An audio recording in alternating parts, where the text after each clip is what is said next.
Hey, what's going on, everyone? Merry Christmas. How you all doing today? Or happy holidays, whatever it is you celebrate. My name is Matt Jarbo. This, of course, is $3 Theater. Today is an interesting day, especially if you are following anything revolving around the Rise of Skywalker and its battle at the box office. This is one that is up for a lot of contention, depending on who you talk to.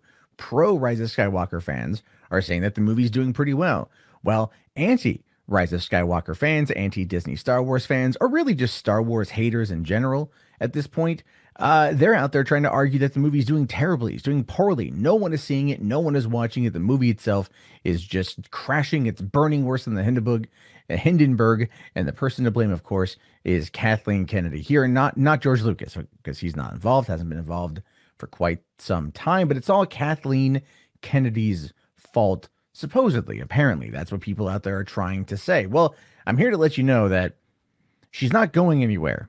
Not right now. Definitely in a couple years, but there's this weird thing floating around yesterday. Christmas Eve news. I couldn't get too excited, spending time with family, but they're saying that Kathleen Kennedy basically is going to end up being fired. So let's look into that a little bit. But first, we need to start with why it's probably not going to happen. Just because I feel that is probably the best place to start. So coming over here to Forbes, and I'm not really a big Forbes fan, nor am I a big Scott Mendelson fan, but I think his commentary, at least in the first paragraph here, is probably one that works out okay. And I say that because he hated Rise of Skywalker. He is an ardent Disney defender, and he loved The Last Jedi. So this is a guy who recognizes the success of the film, even though he fundamentally hated it. Saying here, Rise of Skywalker tops 500 million Star Wars movies ranked. None of that matters. Saying here, I've never actually sat down to rank the Star Wars movies before.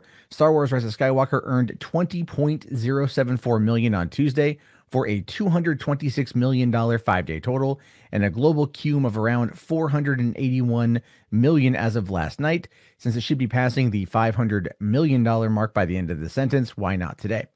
A few disclaimers. This will only deal in theatrical release. Okay, so he's talking about that stuff there. And the reason why, again, I bring that up is even Box Office Report put out a couple hours ago that Star Wars Rise of Skywalker box office says that it's the second largest all-time Christmas Eve gross with $20.07 million. So this movie is a movie that so many people have been arguing is just dead in the water. It's never going to cross $1 billion. It's not going to get anywhere. It's not going to do anything. It doesn't have legs. It's the worst thing since sliced bread. It is terrible. It's just terrible. Just terrible. They've been arguing this, saying that they won, by the way. But 20.07 million, second all-time highest Christmas Eve gross underneath The Force Awakens. I just want you guys to think about that one for a second before we dive into the crux of this article. The facts don't line up with the narrative that some people out there are trying to spin. Now, look, I will be accused wholeheartedly from people like, "Oh, Matt, you're just a huge Disney shill. You went to a press screening. You saw the movie early. You want to get the Disney money. Oh my God. Oh, Jesus." I hear a lot of that.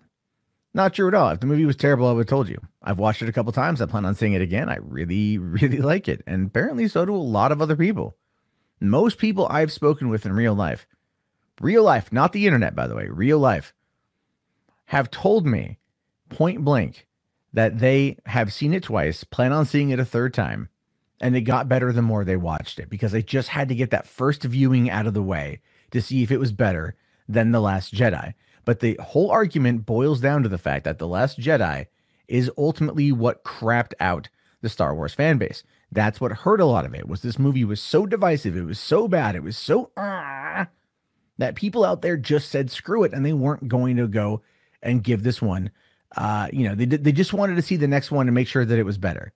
And then they found themselves pleasantly surprised with it, so they decided to then go and see it again.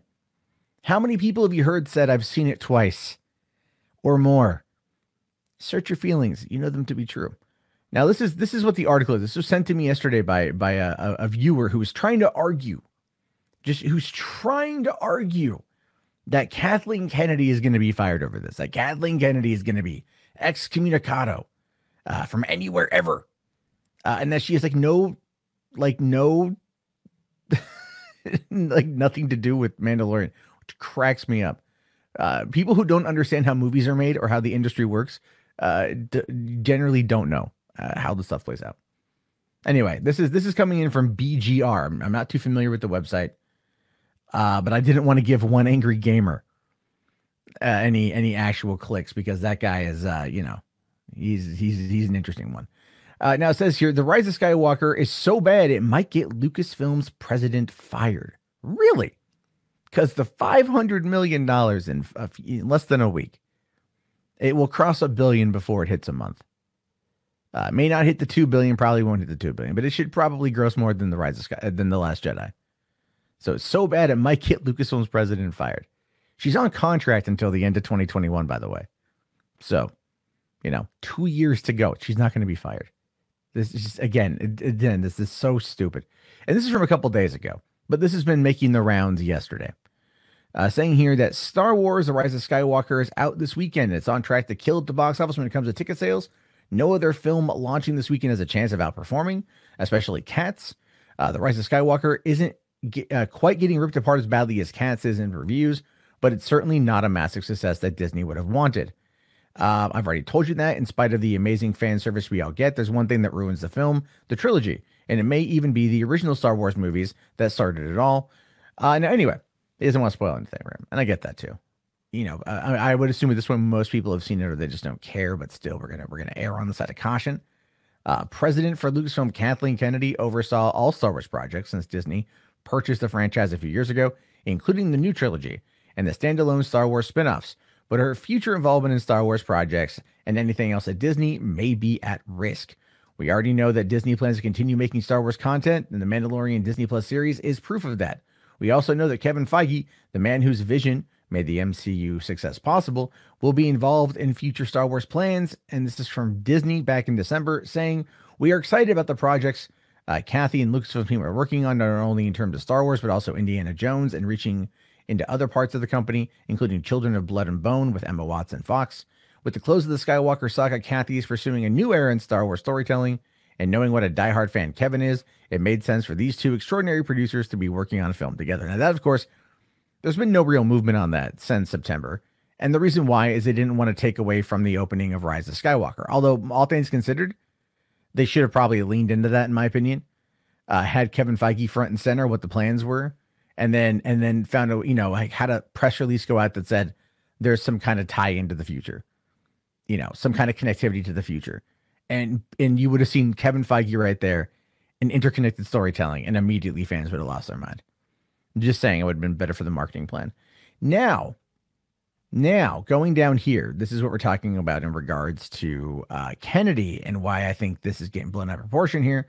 According to We Got This Covered, which, by the way, is 100% pure clickbait, that does cover real news and fake news, so they can mask the two together. It's a brilliant ploy, in my opinion. It's very smart, easy to see through, but they pull in they pull in a lot of views a month, a lot of clicks per month, and a lot of people link back to them, and a lot of people think that they're real. These guys are like the Mike Zero of entertainment genre film coverage. They just make it up, but they keep going. So you kind of have to almost respect that.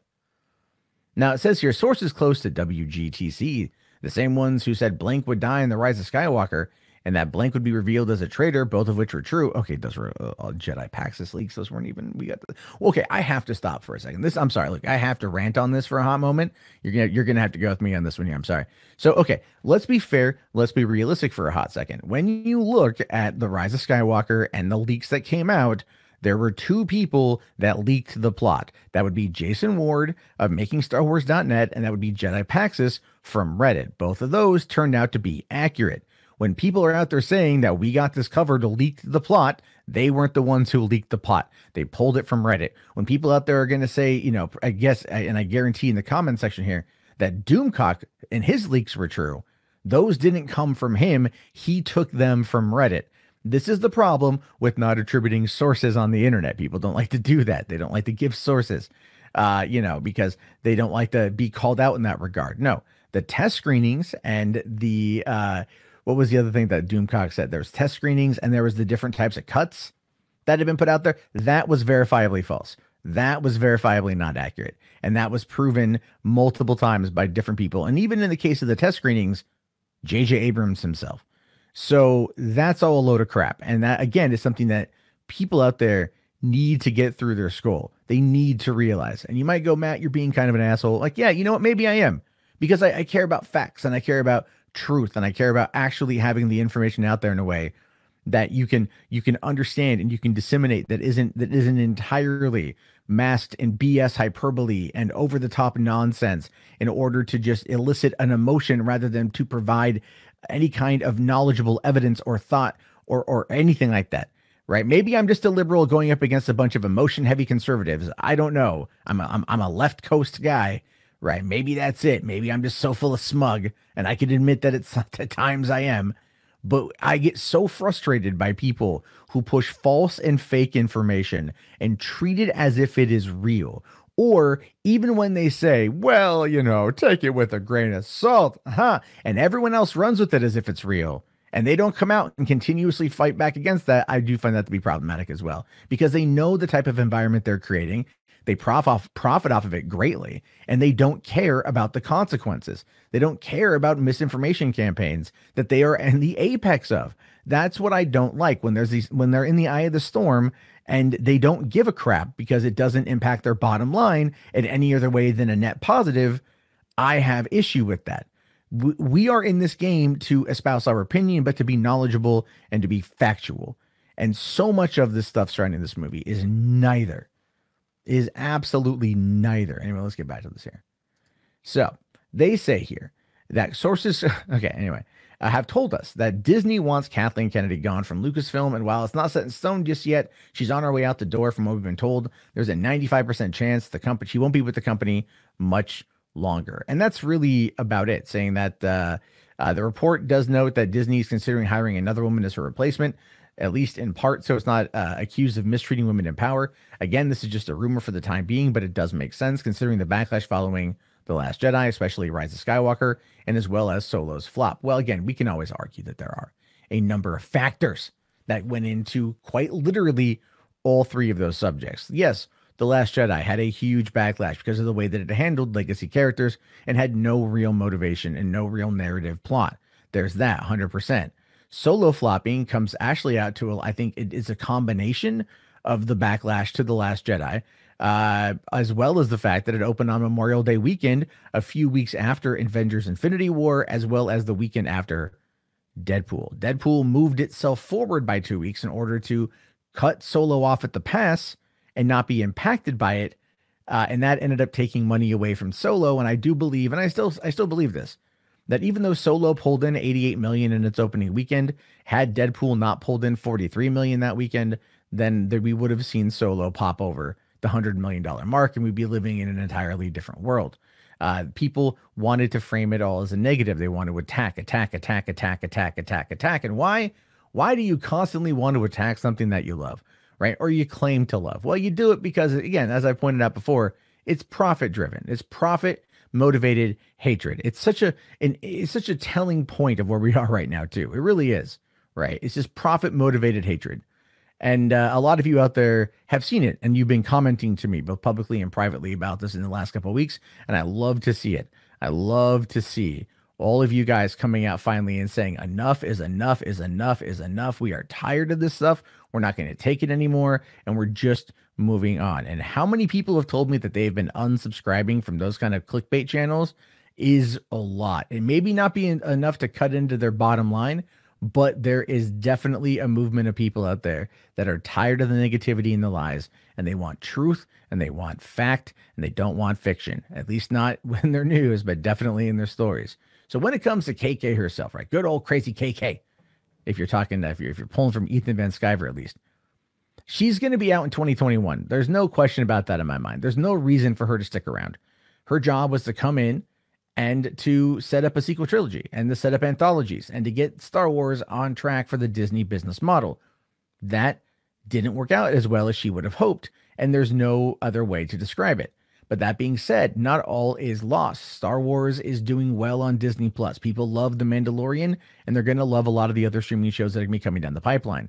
I think that's just factual.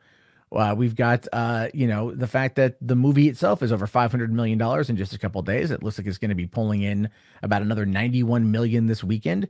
Will it cross 500 million domestically? Yeah, I would assume so. Would it do more than The Last Jedi? I don't know, if I'm being honest with you. But it seems like the UK likes it, and a lot of other people seem to like it, and the movie does have legs. It could pull in 1.5 to 1.8 billion when it's all said and done. But again, I have no way of knowing that. Simply just speculation on my part. And again, if I'm wrong, I'll admit that I'm wrong. I thought it was going to pull in 200 million opening weekend. I was wrong. I thought that it was going to do better on Rotten Tomatoes with more people having seen it. The audience score has stayed the same, surprisingly. The critical score has dropped a few points. I predicted it would go up. It went down. And that's, hey, we get things wrong. But that being said, Kathleen Kennedy's next focus, her focus now is going to be Star Wars on streaming. Figuring out what the next movie is going to be for 2023, giving them enough time to invade China through ebooks, because that's going to be the key focus, by the way. If you don't, this is my honest to God prediction. Kathleen Kennedy's next step is going to be finding a way to infiltrate China with Star Wars, which is why this next series, wherever the next bit of the movie goes next, is not going to focus in at all on legacy characters. It's going to be a whole new thing. It's going to be a whole new thing that's going to focus quite a bit on trying to play up the religion of the Jedi, because it's so based in Buddhist religion, in the yin and the yang and all that stuff. And that applies heavily to China, which is the last market Star Wars has to tackle. And that is what's going to be coming next. I do have a video that I'm working on going through Star Wars in China and what the plan is for the future. I've covered it briefly in the past, but I want to dive into it a little bit more. And so that's coming. Anyway, look, I get people out there don't like Star Wars. They don't like Kathleen Kennedy. And I don't even really like Kathleen Kennedy. I respect the work she's done as a producer. And that's where she should have stayed. She should have stayed being a producer. It's where her talent is. Running a studio, previously, people who ran Lucasfilm were mostly financial guys. All right. The president, it wasn't just George. He brought in other people. They were mostly financial guys. And those guys, they did it well from that perspective. Kathleen Kennedy tried and didn't succeed in the way that I think a lot of people wanted her to. But at the end of the day, we've got The Mandalorian, and that is because she greenlit it. We got Star Wars Clone Wars Season 7 coming because she greenlit it. We got Star Wars Rebels because she greenlit it. And we actually got The Rise of Skywalker in a way that kind of completely negates The Last Jedi because she greenlit it. So calling for her firing at this particular point feels kind of, I don't know, pointless. She did everything she could. She failed along the way. At the end of the day, we're better off than we were when we started. And as a Star Wars fan, that's quite frankly all I care about. I look forward to the future. I look forward to see what they come up with. And I can't wait for what's going to be coming to Disney Plus, because that is going to be where Star Wars gets saved. I've said it before, and I will always say it again. Anyway, your thoughts, your opinions, let me know down in the comments below. I will talk to you all later. Have yourself a great day, and peace out. Hey, thank you very much for watching the video. If you want to keep the conversation going, and if you made it this far, you clearly do, come on in and join the Discord. Link is in the video description. Can't wait to see you there. Have yourself a great day, and peace out.